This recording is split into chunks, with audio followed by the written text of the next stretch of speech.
dia, a paz do Senhor. Nós estamos iniciando mais um devocional aqui neste canal e hoje eu gostaria de ler com vocês aqui em Lucas, capítulo 4, os versículos 40 e 41, que dizem assim: Ao pôr do sol, todos os que tinham enfermos com diferentes tipos de doenças os trouxeram a Jesus, e ele os curava, impondo as mãos sobre cada um deles. Também de muitos saíam demônios, gritando e dizendo: Você é o Filho de Deus. Ele, porém, os repreendia, para que não falassem, pois sabiam que ele era o Cristo. Hoje, eu gostaria de refletir com vocês sobre a soberania de Cristo. O Senhor é soberano e até os demônios reconhecem que Ele é soberano. E muitas vezes nós não reconhecemos.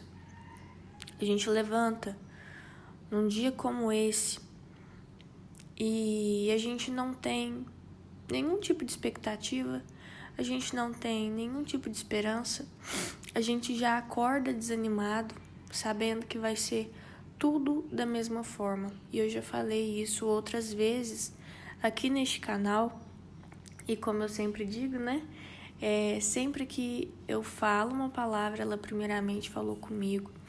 Então todas as vezes fala muito comigo, porque muitas vezes a gente deixa a nossa expectativa ficar nas nossas próprias forças. A gente deposita a nossa expectativa no nosso trabalho. A gente deposita nossa expectativa nos nossos esforços e a gente esquece que quem cuida de nós é o Senhor. Sabe, a gente deposita expectativa na medicina, a gente coloca todas as coisas antes de Deus. E aí, quando tudo já deu errado, a gente fala: Ô Senhor, tem misericórdia. Aí a gente recorre ao Senhor.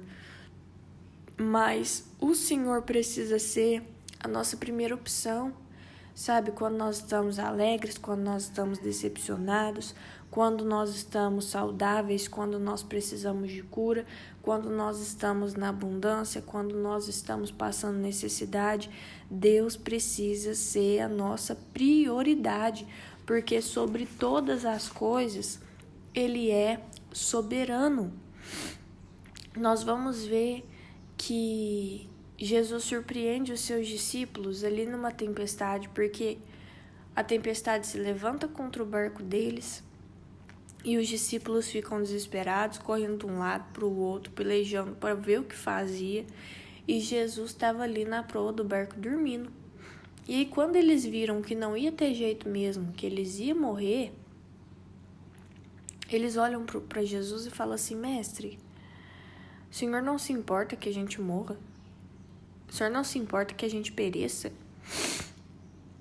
E aí Jesus levanta assim, olha bem para a tempestade e fala: Aquieta-te, mar, cala-te, vento. E a Bíblia simplesmente vai dizer que houve bonança, que o mar acalmou, que o vento cessou. E aí aqueles discípulos agora vão olhar um para a cara do outro e vai falar: mas quem é esse que até o vento e o mar obedece? Sabe, queridos, porque você falar com um cachorro, o cachorro vai sair. Sabe, você falar com uma pessoa, a pessoa ela tem entendimento para te obedecer. Mas agora eles viram algo totalmente diferente de tudo aquilo que eles já tinham vivido na vida. Jesus levantou, olhou para uma tempestade, para o mar e o vento, que na nossa concepção humana não são seres vivos, são seres inanimados. Sabe, porque uma bactéria é um ser vivo, um bicho é um ser vivo, mas agora olhar para a água e para o vento, logo para duas coisas que não têm vida, e ele olha com toda convicção, com toda fé, com toda autoridade e fala: Aquieta-te, mar, cala-te, vento. E simplesmente a água e o vento, que não têm ouvido, que não tem sentimento, que não tem entendimento, teve que entender a voz dele. Sabe, então, se eu for parar para pensar nisso, irmãos, isso é tão maravilhoso, isso é tão maravilhoso. Sabe, porque Jesus não estava falando com uma coisa racional. Jesus não estava falando com alguém que tinha entendimento, não. Ele estava falando com água e com vento. E eles tiveram que obedecer à voz do Senhor. Isso é maravilhoso e nós muitas vezes esquecemos esse Deus que nós servimos. A gente esquece que Deus é soberano sobre todos os nossos problemas. Deus é soberano sobre todas as nossas indagações. Deus é soberano sobre tudo. Ele é soberano. E a gente ainda assim deixa a ansiedade tomar conta do nosso coração. Os questionamentos tomar conta do nosso coração. Sabe? A gente fica assim, será que Deus me esqueceu? Será que Deus não tá vendo o que eu tô passando? Será que Deus não vai agir? E aí a gente toma um choque de realidade quando a gente pega esses versículos aqui e os demônios estão saindo das pessoas e gritando, dizendo, você é o Filho de Deus. Queridos, contra Jesus, ninguém pode.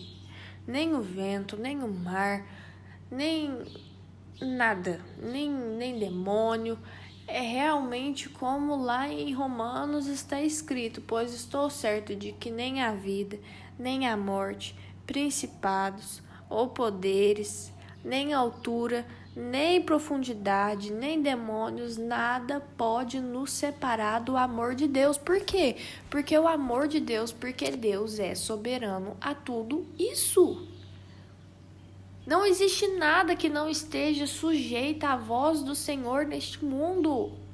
Não existe nada que não esteja sujeito à voz do Senhor neste mundo. Eu gostaria muito que você entendesse isso, porque tem gente aqui se acabando em ansiedade, pensando que para sua vida especificamente não tem jeito, pensando que na sua vida especificamente Deus ficou surdo e isso não aconteceu, isso não existe. Deus não dorme, Deus não cochila, Deus não está indiferente à sua situação, Deus está totalmente consciente e a par daquilo que você está passando e no momento certo, basta ele dizer, chega e vai parar, vai cessar. Ah, mas então por que Deus ainda não fez? Porque talvez esse vento, essa tempestade na sua vida ainda não cumpriu o propósito dela. Talvez se você parar de se debater e de questionar e tentar entender o propósito disso na sua vida, logo vai passar. Mas quando nós, em vez de aprendermos, em vez de adorarmos durante as tempestades, sabe? Perguntar, pai, o que o Senhor espera de mim com isso aqui? Quando a gente perde essa humildade de querer aprender durante os dias difíceis e a gente começa a questionar, a gente faz como o povo quando saiu do Egito. O povo de Israel quando saiu do Egito, sabe? Guiados ali por Moisés, que estava sendo guiado por Deus. Eles saem com um propósito, chegar na Terra Prometida, chegar em Canaã. E o trajeto, ele não era enorme, ele era curto, ele era simples. O Senhor estaria com eles, nas dificuldades o Senhor estaria com eles. Tinha nuvem de dia para proteger do sol, para tudo mais. Tinha fogo à noite para guiar, para proteger ali do frio. Tinha de tudo. Tudo que eles precisavam, o Senhor trouxe ali a providência para que eles chegassem do outro lado. Acontece que em vez de simplesmente seguir a ordem do Senhor durante os 40 dias e as 40 noites, sabe? Ah, tô sentindo fome, vamos orar a Deus? Não foi assim que eles pensaram. Eles falaram, tô com fome. Moisés, você tirou a gente do Egito para morrer aqui no deserto? Nossa, para ficar passando fome aqui, eu preferia comer as cebolas do Egito. sabe? E a gente é desse jeito. Quando chega o dia difícil, o dia mau na nossa vida, em vez da gente se prostrar ainda mais, se adorar a Deus ainda mais, perguntar a Deus: Pai, o que o Senhor espera de mim, Pai? Me guia nesse deserto, não me deixa reclamar, me ajuda a entender a Tua vontade. Não. A gente já logo sente falta do nível anterior. Deus está nos levando a um nível maior, a um nível de mais intimidade espiritual, a um nível de melhor desenvolvimento financeiro, a um nível de melhor maturidade emocional, mas não. É só a dificuldade bater a nossa porta, começar a nos tirar do nosso conforto que a gente quer voltar atrás. A gente não entende que esse deserto também está subjugado à vontade de Deus. Sabe? Então, neste dia, não faça dessa forma. Você acaba de sair da sua zona de conforto e você já começa a reclamar, você já começa a maldizer, você já começa a falar que Deus te esqueceu. E aí você não sai desse nível. Ai, Deus, me leva a um nível mais profundo. Eu quero ter mais intimidade com o Senhor. Eu quero que o meu emocional seja melhor, Pai, porque eu sou muito ansioso, eu sou muito isso, eu sou muito aquilo. Eu sou muito traumatizado, nenhum relacionamento meu dá certo. Eu preciso de maturidade espiritual, Deus. Em nome de Jesus, abençoa a minha vida financeira. Aí Deus fala: não, tô vendo sinceridade no coração, eu vou te ajudar. Aí o que ele te faz? Faz que nem fez com Abraão. Abraão, sai da sua terra, da sua parentela, arruma suas coisas e vai para um lugar que eu ainda te mostrarei. Ele não falou para Abraão nem para onde que Abraão ia. Ele só falou para Abraão sair. E falou: arruma seus trem e sai. O lugar eu te mostrarei. A gente não tem fé para isso. Aí quando Deus faz dessa forma, nos tira da zona de conforto e a gente começa esse processo do Egito para Canaã, a gente faz como o povo de Israel fez. Sabe, eu vim aqui para te falar, você está entre o Egito e Canaã. Só que se você não reconhecer a soberania de Deus sobre esse deserto, em vez de chegar, nós vamos fazer como aquele povo. A gente vai ficar andando em círculo, andando em círculo, andando em círculo e não vai chegar a lugar nenhum. Porque nós precisamos aprender algo nesse processo. Nós precisamos nos desenvolver nesse processo. Quando a gente pede maturidade emocional para Deus, Deus não vai chegar e fazer como fala, né, a fada madrinha lá da Cinderela, um bibi de bob de bum na nossa cabeça, não. A gente vai levantar amanhã sabendo lidar com as nossas emoções, sabendo ser uma esposa sábia para o nosso marido, não. Não é mamão e açúcar dessa forma, não. Quando nós pedimos maturidade espiritual para o Senhor, Deus vai nos submeter a situações que realmente colocam em desafio o nosso emocional. Situações difíceis de resolver, que nos exigem domínio próprio. E se nós não tivermos domínio próprio naquela situação, a gente vai sofrer, a gente vai rodar e nós vamos ser redirecionados a outras situações que vão desafiar o nosso emocional até que nós consigamos lidar com essas situações. Isso não é covardia, não é nada. Quando nós vamos à escola, a professora vem, explica a matéria. E o que ela faz? Aplica exercício. Sabe como que chama? Exercícios de fixação. É para ver se você realmente fixou.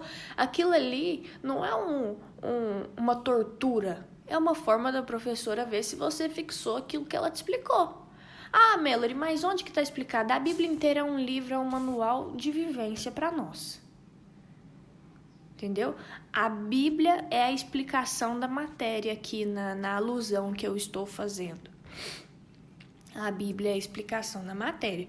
Ah, eu não sou mansa. Você pode abrir lá na historinha de Moisés trazendo o povo do Egito para Canaã, que você vai ter ali seu maior exemplo de mansidão. Porque o povo tava, né, numa linguagem assim que a gente costuma falar, que o povo tava quebrando a casa na cabeça de Moisés e ele tava assim: ô Senhor, tem misericórdia desse povo, Jesus. Então, na Bíblia tem tudo que a gente precisa. Tudo. Tem todas as instruções. Se a gente for ler Provérbios, nossa, é uma coisa boa em cima da outra. É uma pena que a gente lê Provérbios e a gente se identifica muito com o tal de tolo, que a Bíblia fala. Mas conforme a gente vai lendo e colocando em prática, a gente vai melhorando. E aí a gente lê esse manual de instruções e o Senhor nos envia os exercícios de fixação, é claro. E se nós não nos saímos bem, Ele manda mais exercícios de fixação. Ele espera que nós aprendamos. O Senhor já deixou todo o manual, tudo certinho, mastigado na palavra. Nós temos preguiça de abrir a palavra e ler. Nós temos preguiça de sair da nossa zona de conforto. A gente não quer amar quem odeia a gente. A gente não quer perdoar a pessoa que fez o mal. E aí a gente fica pedindo. E o Senhor está tentando nos entregar.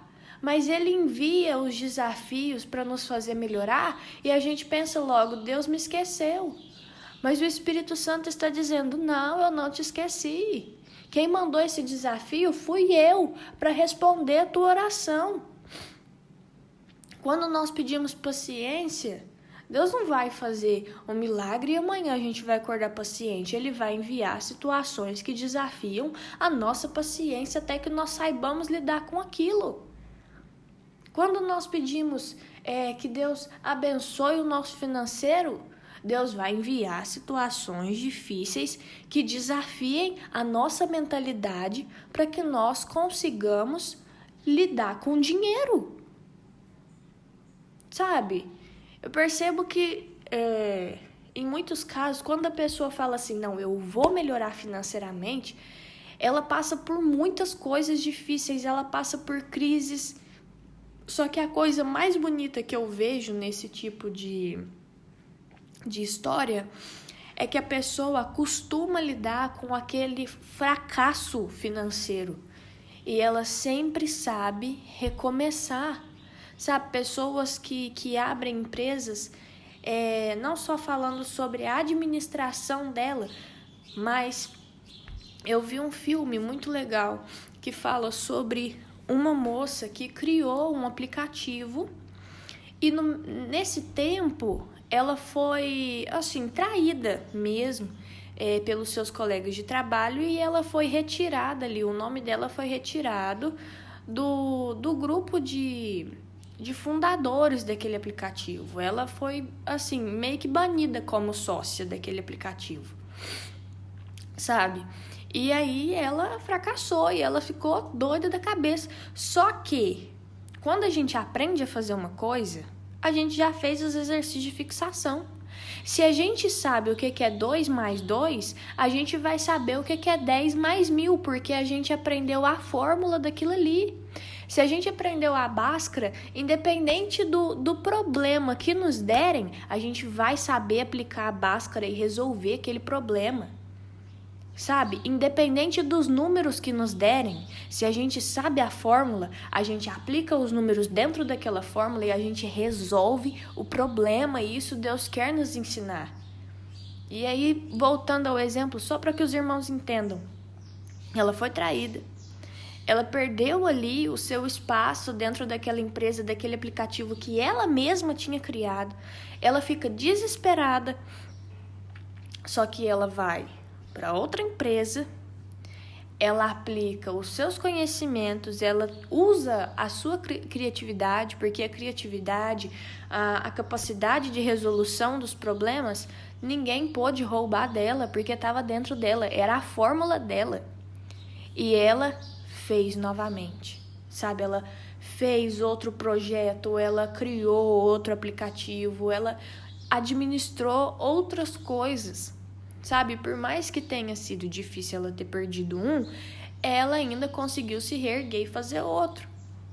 Então, quando a gente pede maturidade emocional, desenvolvimento espiritual, desenvolvimento em qualquer área da nossa vida, nós vamos passar por desafios, por exercícios que nos façam exercitar a nossa capacidade de lidar com aquilo.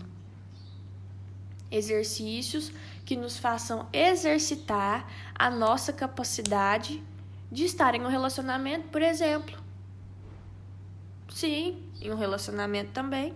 Isso precisa ser exercitado, porque qualquer pessoa que chega na sua vida, você coloca para dentro da sua vida. Talvez Deus esteja tentando te fazer reconhecer as conhecidas red flags, as bandeiras vermelhas de pessoas que não merecem entrar na sua vida. Só que como você está carente, você está decepcionado, você já está cega emocionalmente, qualquer pessoa que chega com uma aparência de bonzinho, você já coloca pra dentro. Sabe? Não. Deus também quer te ensinar dessa parte. Deus quer te ensinar que pessoas, para entrarem na sua vida, para serem assim, seu cônjuge, uma pessoa que vai estar dentro da sua casa, uma pessoa que, a partir do momento que você fizer uma aliança com ela, tudo que você fizer vai envolver ela, precisa passar por um tempo de conhecimento, precisa passar por um tempo assim de aprovação mesmo na sua vida. Você precisa observar como essa pessoa come, como essa pessoa fala, como essa pessoa age, como ela trata a família dela. Você precisa observar se essa pessoa ela é disposta a trabalhar. Você precisa observar se essa pessoa tem emocional para resolver problemas. Sabe? Então, nós precisamos reconhecer a soberania de Deus sobre as nossas vidas e entender que nos desafios não foi Deus que nos abandonou, mas Ele envia exercícios para que a nossa fé seja exercitada, para que o nosso emocional seja exercitado, para que a nossa capacidade de solucionar problemas financeiros seja exercitada, sabe? Então, não pense que Deus te abandonou, não pense que os seus problemas vão te engolir porque os seus problemas são maior que Deus. Não são, tá? O Espírito Santo trouxe essa palavra hoje para te acalmar, para falar, vai ficar tudo bem. Eu estou te exercitando. Não é bem um teste, Deus não está querendo provar que você é boa, não. Ele está querendo que você aprenda aquilo que Ele quer te ensinar. O Senhor está te exercitando. Então, seja grato por esse exercício hoje. Seja grato por esse exercício hoje. Seja humilde. Aprenda aquilo que Deus quer te ensinar. E você vai ver o trajeto de Egito para Canaã se simplificar, se estreitar. Amém? Então, eu vou orar pela sua vida. Senhor, meu Deus, muito obrigada, Pai, por tudo que o Senhor fez nas nossas vidas, por tudo que o Senhor é, Pai. Nós te agradecemos por mais este dia, esta manhã, meu Deus, que o Senhor nos proporcionou. Nós te agradecemos, Pai, pela oportunidade de ouvir a Tua palavra, que é tão maravilhosa, Pai, que nos guia de uma forma tão linda, Pai, que nos leva a refletir coisas tão maravilhosas. Nós hoje, Pai, queremos pedir perdão por todas as vezes que a gente não reconheceu a Tua soberania, Pai. Porque toda a natureza reconhece. Até os demônios, Pai, reconhecem que Tu és soberano. E a gente muitas vezes é orgulhoso, a gente não reconhece. A gente quer colocar os nossos problemas acima do Senhor. A gente quer resolver as coisas com as nossas próprias mãos. E aí, quando a gente se frustra, a gente quer chamar o Teu Espírito Santo para resolver, mas que não seja dessa forma, Pai, que o Senhor seja a nossa primeira opção. E quando nós te pedirmos o desenvolvimento e vier os exercícios, vierem os desafios, que nós saibamos, Pai, que isso é resposta de oração nas nossas vidas. É o Senhor nos testando, é o Senhor nos ensinando, é o Senhor exercitando a nossa fé, o nosso caráter, o nosso emocional, a nossa capacidade de resolver problemas para que nós possamos caminhar para um nível mais alto, um nível maior. Mas para nós irmos para um nível novo, Pai, nós precisamos ter humildade, nós precisamos ter fé, nós precisamos ter coragem de sair da nossa zona de conforto, sabendo que é a Tua palavra que vai nos guiar, Pai. Em nome de Jesus, amém. Se esse devocional falou com você de alguma forma, curte, comenta, compartilha, se inscreve no canal. Um beijo, até o próximo vídeo. Tchau!